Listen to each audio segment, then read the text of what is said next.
What's up, folks? It's Dr. Remy LeBeau, and I'm coming at you once again from the X-Lair to provide you my thoughts on the latest episode of this X-Men series that is actually happening now, called The Gifted. So we just had episode 2 air. This episode was not directed by Bryan Singer, who directed the first episode, but surprisingly, it was actually directed by another director of films, Len Wiseman. Len Wiseman directed the original Underworld, is responsible for the entire Underworld series. Think what you want of those movies in that series, but there were some interesting elements to that series, and I kind of saw, his signature in this episode. Is he as good of a director as Bryan Singer? Absolutely not. Was that clear from this episode? Yes. But still, it did give a cinematic quality to this episode, and so it did continue the overall impression that the show left on me from the first episode to this one. Like it had a nice sort of flow in terms of like the world that was being created and like that overall feeling of it existing within this larger X-Men world that we've come to understand and love via the films. So that's great. I'm glad that happened. I was afraid that we would get that first episode with a good cinematic sort of quality to it, and then that would drop and it would become more of a standard kind of scripted television series with that television series feel to it post that first episode, but that did not happen. And so that's excellent, as it were. Really happy with that. Really happy with this episode overall. There were a lot of great little kind of moments in it. There were some Easter eggs that were of interest. The acting was as top-notch as it was in the first episode.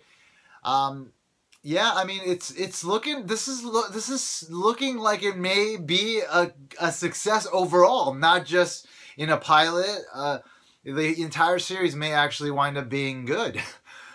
I'm still a little bit hesitant to just kind of say, yes, this is definitely what I want it to be and what it should be, because of, again, the fact that Fox is behind it and how Fox has been hit and miss. And ultimately, this is a TV show, so whether or not they're willing to go the distance on it and give it that legitimacy that it deserves is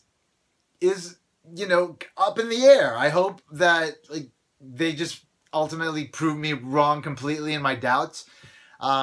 It's looking like it may, and so good. Great.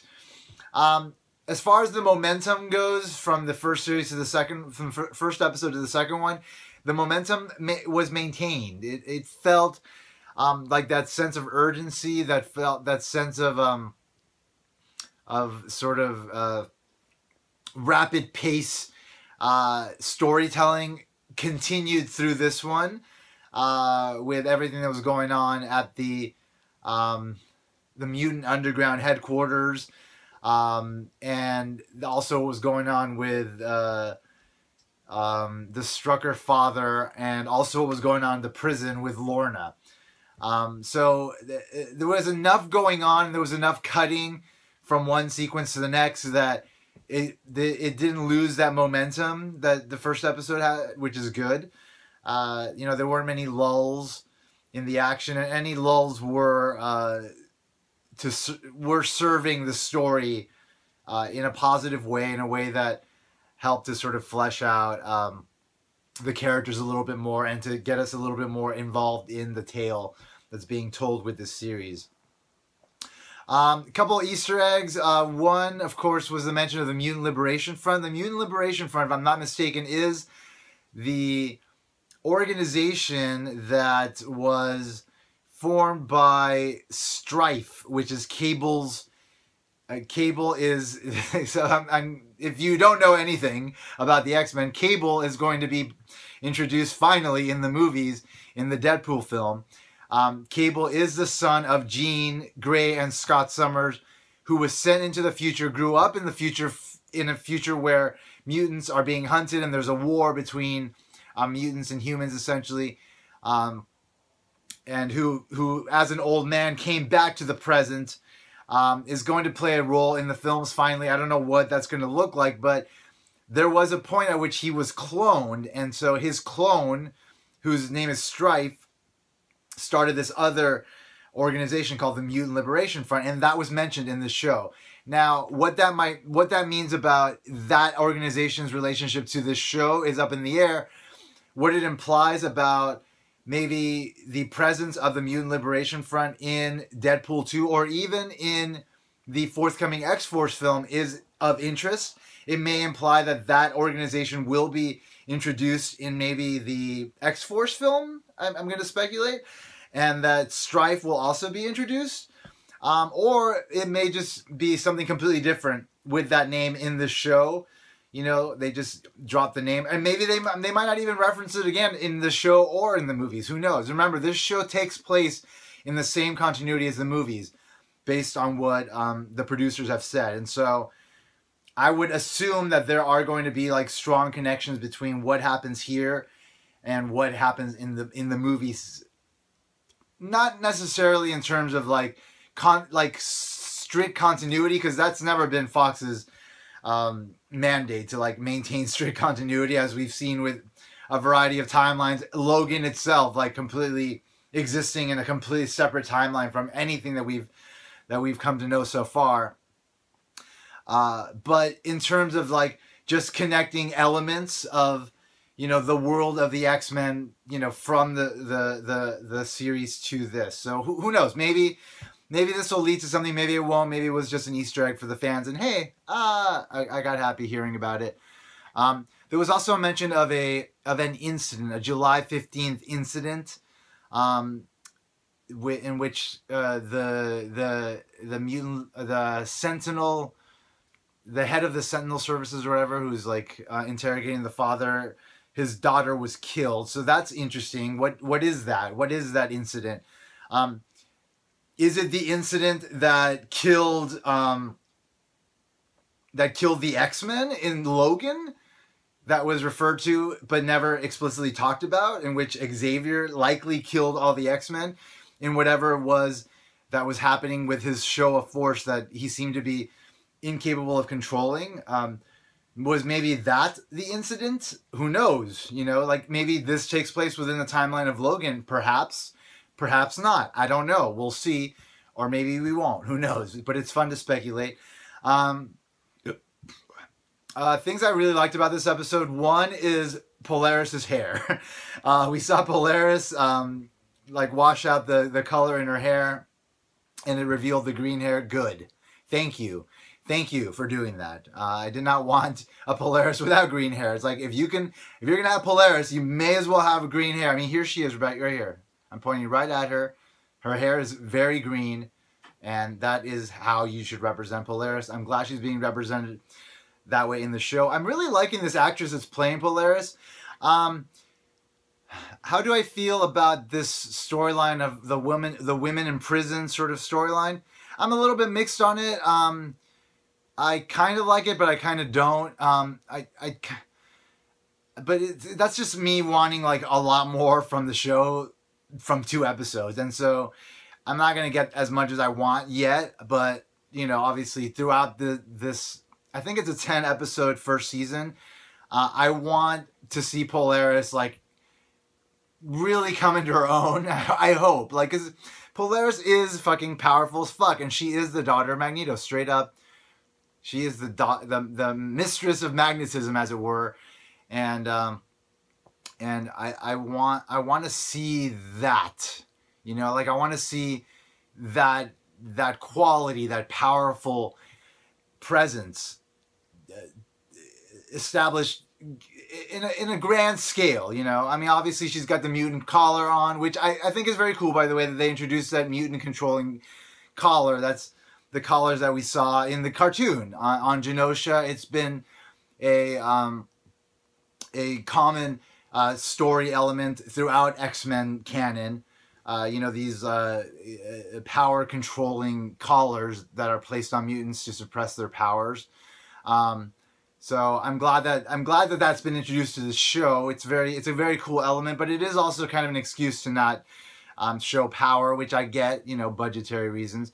But we did get a big show of power here, and throughout this entire episode, which I really enjoyed. Everything that happened at the underground with Blink and everybody's attempts to kind of stabilize her, but her power going out of control, and there being like portals opening up all over the place, I thought was really cool. That whole sequence felt very cinematic to me when her powers finally went out of control and like she was sending portals all over the place. Still, the animation of the portals was not quite what it was in Days of Future Past, but it definitely was enough to like kind of reflect, like an interest by those responsible for the show to create a reality that is of quality and worth talking about and worth watching and worthy of the excitement that us fans are going to have,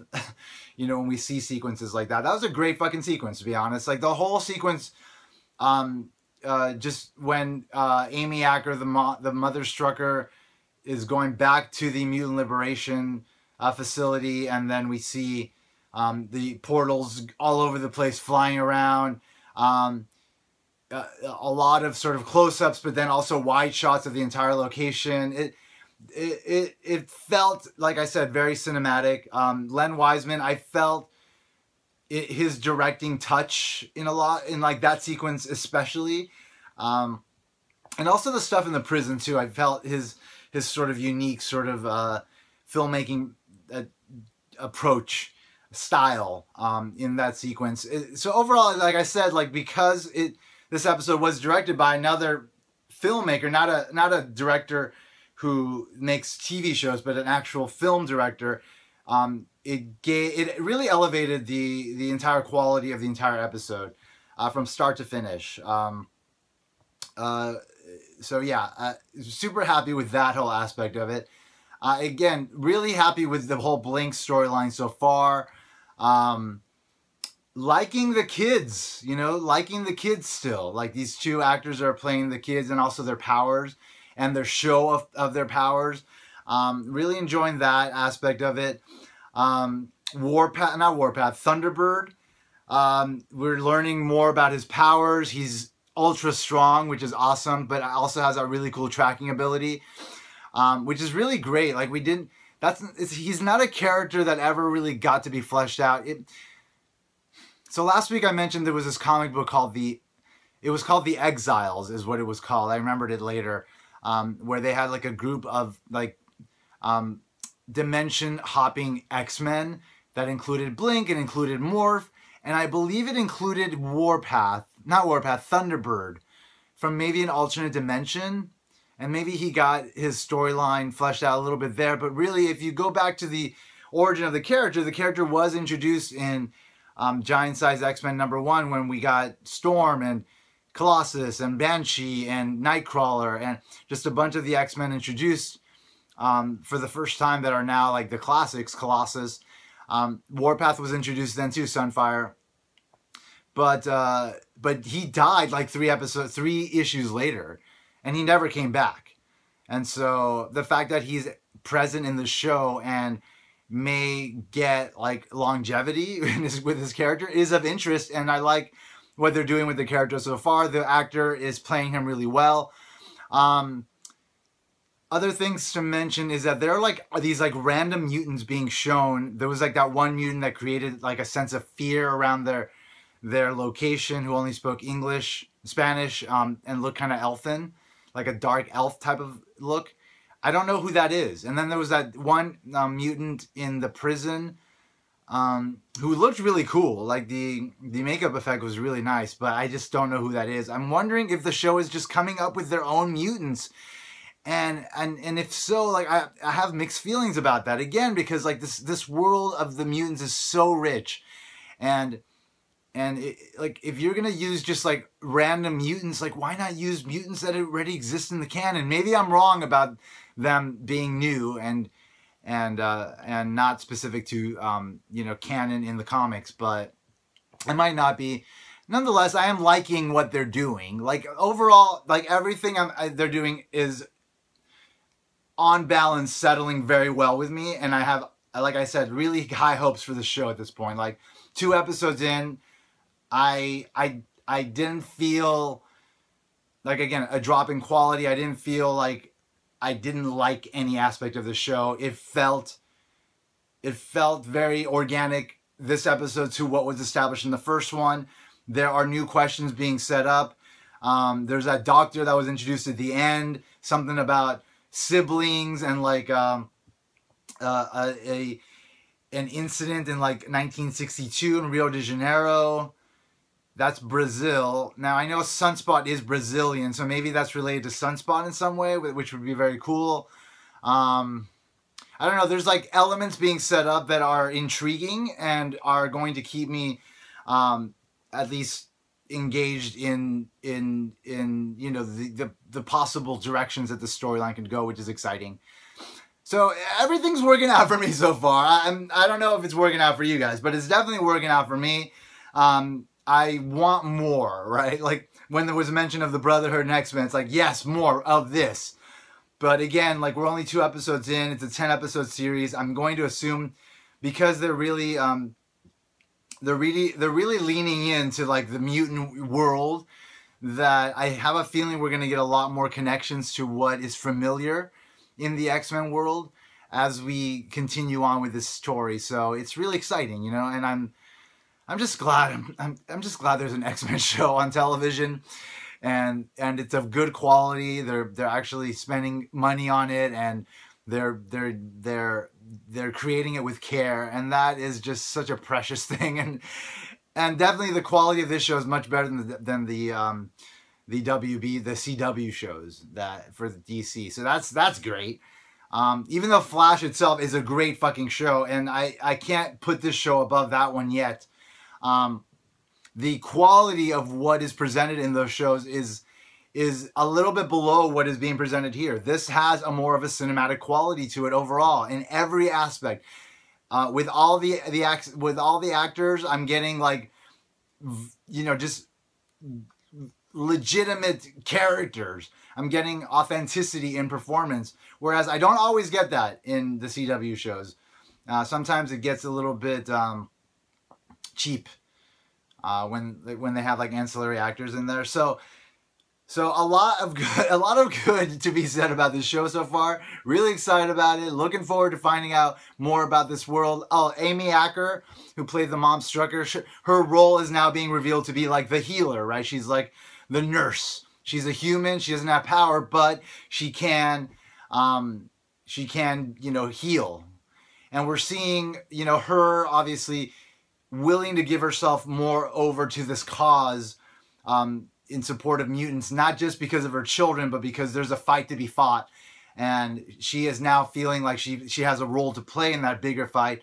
Whereas the father, it seems, is going the opposite direction. He's willing to make a deal with the Sentinel services and basically give up the mutant underground in order to get his family off, which is interesting. It's interesting that we're getting like these diverging paths, and is that going to mean that the family is never going to be able to come back together again? You know, what are the plans for these characters? You know, it's just interesting. There's a lot of interesting elements, and I'm really excited about all of it, and I can't wait to see more, and I can't wait to talk more about it next week when episode 3 airs. Until then, if you haven't already done so, make sure you subscribe down here so you don't miss out on any of the other stuff that I post. And as always, I'd like to remind you, if you haven't already, you better put an X in that box, ladies and gentlemen, because ain't nobody checking me, folks. Take care. Bye-bye.